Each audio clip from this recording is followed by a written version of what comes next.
In this video, we are going to learn how to properly set up a TLC plate and then develop it, and then finally look at the results to see what we get.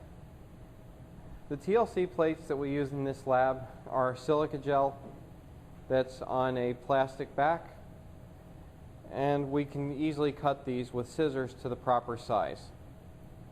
Now, you don't need a very large TLC plate to perform this experiment. And in fact, the longer your TLC plate is, the longer it will take to develop. So a size approximately like this is sufficient for most TLC experiments. Now, before we can start this, we need to draw in our baseline. And so that's going to be just a line in pencil, not more than 1 centimeter from the bottom of our plate. It's on this baseline that we are going to spot all of our compounds. It's important to remember that in TLC, unlike just about everything else you do in this lab, that you need to write on your plates only in pencil.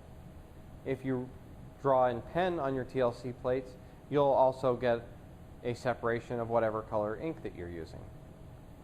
Also important is to make sure you're on the correct side of the plate. You'll notice there's a shiny side, which is the plastic back, and then a duller side, which is the silica side.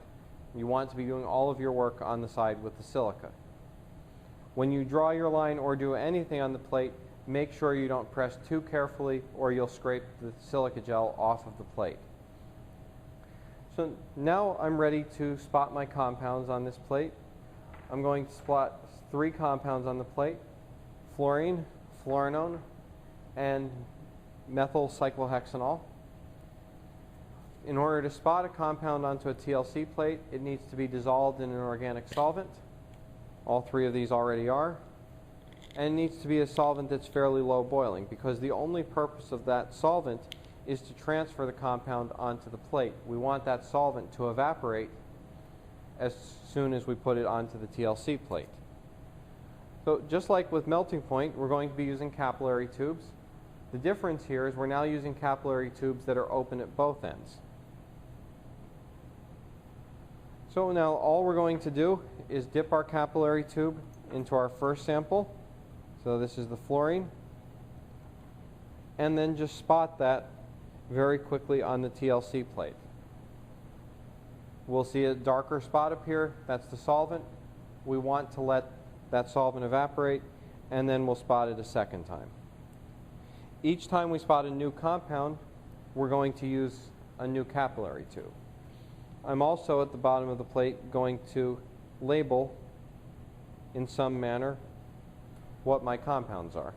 I'm going to label an F for fluorine. Since fluorinone is a ketone, I'm going to draw in a carbonyl. And then since methyl cyclohexanol is an alcohol, I'll draw in an OH to signify an alcohol. So we've now spotted our fluorine. We'll now spot our fluorinone. We should see this as yellow when we spot it, because fluorinone is a yellow solid. I'm just going to put 1 spot in this case. And then finally, I'm going to spot the methyl cyclohexanol as the 3rd spot. And in each case, again, we're waiting until the solvent has evaporated before we do anything else. So we now have our 3 compounds spotted on our TLC plate. And if you look at our TLC plate, we can even see the yellow spot in the middle for fluorinone. So unlike the other 2 compounds, which are a white solid and a colorless liquid, we can see the fluorinone without any assistance. We're now ready to develop the TLC plate. In order to do that, we need a beaker, an appropriately chosen solvent, and a piece of filter paper. We're going to add a small amount of solvent to the beaker and make sure we wet the filter paper as well. We want the level of solvent to not be above where our baseline on the TLC plate is. So now if we come a little closer, we have our setup. Now I'm going to use my tweezers to place the TLC plate in our beaker. I'm going to have it lean up against the edge so it stands up, and then place a watch glass on top to prevent solvent from evaporating. And so now, if we stay zoomed in, we should be able to slowly watch the solvent starting to move its way up the TLC plate.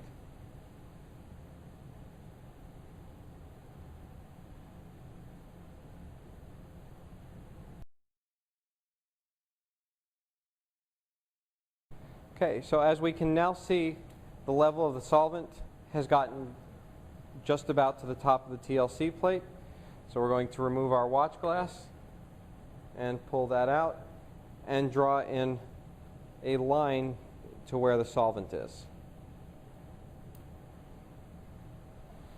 The final step is we need to now visualize our spots. And in this TLC, we're going to use 3 different methods of visualization. What we also want to do when we're visualizing is anywhere we see a spot, we're going to circle it in pencil so that we know where that spot is when we bring this back to our lab bench and back to our lab notebooks. Further, because you don't want to be putting silica gel into your lab notebook and taking it home with you, you do not want to tape these into your notebook, but instead you're going to draw exactly what they look like in your lab notebook.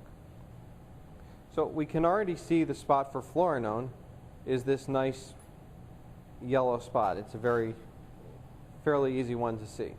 But we cannot see the fluorine or the methyl cyclohexanol. So for that, we're going to use UV light, because if a compound has ultraviolet activity, then we'll see a spot on the TLC plate. The reason that we'll see a spot on the TLC plate is that the TLC plate we'll see has an ultraviolet indicator that fluoresces green under UV light. If there's no compound on the plate, then we'll see the green color. But if there's a compound that absorbs in the ultraviolet region, and we'll learn more about ultraviolet spectroscopy later this semester, then it'll block the ultraviolet light from getting to the TLC plate, and we'll see a dark spot. So if we turn our UV light on, what we can see in the column for fluorine is that we have this large dark spot here. And so I'm going to circle that so that I know where it is when I take this away from the UV light. We also have our spot for fluorinone, which we could see without the UV light, but we can see it even better with the UV light. You may also notice that we basically don't see a spot for methyl cyclohexanol. And that's because methyl cyclohexanol does not absorb in the ultraviolet region. So in order to try and see the methyl cyclohexanol, we have to use a stain. And one of the most common stains that we use in thin layer chromatography is based on potassium permanganate. So I've pre-made this potassium permanganate solution, and I'm now going to dip the entire TLC plate into the potassium permanganate, and then we're going to heat it on a hot plate. And if there is methyl cyclohexanol there, it will react and it will appear based on the permanganate stain. We always want to do stains as our last method of visualization, because while we can do something else after UV, once we've stained the plate, we can't do anything else with it. So as we now put this on the hot plate, hopefully we will start to see the spot for methyl cyclohexanol. Now methyl cyclohexanol is an alcohol, so it should be more polar than the ketone fluorinone, and while it's not showing up as well as we would like it to, you may see that there is clearly a different spot here from the rest of the TLC plate. And so in case that doesn't show up any better, we may want to go ahead and circle that spot just so we know that it was there. But as we're letting this heat more, we can see it even better because we now are seeing this yellow spot start forming and that's an example of what a compound looks like when it's been stained with potassium permanganate. And so now we've seen 3 different methods that allowed us to visualize, and as I said, we always want to do the stain last because it does ruin the plate to any other visualization methods.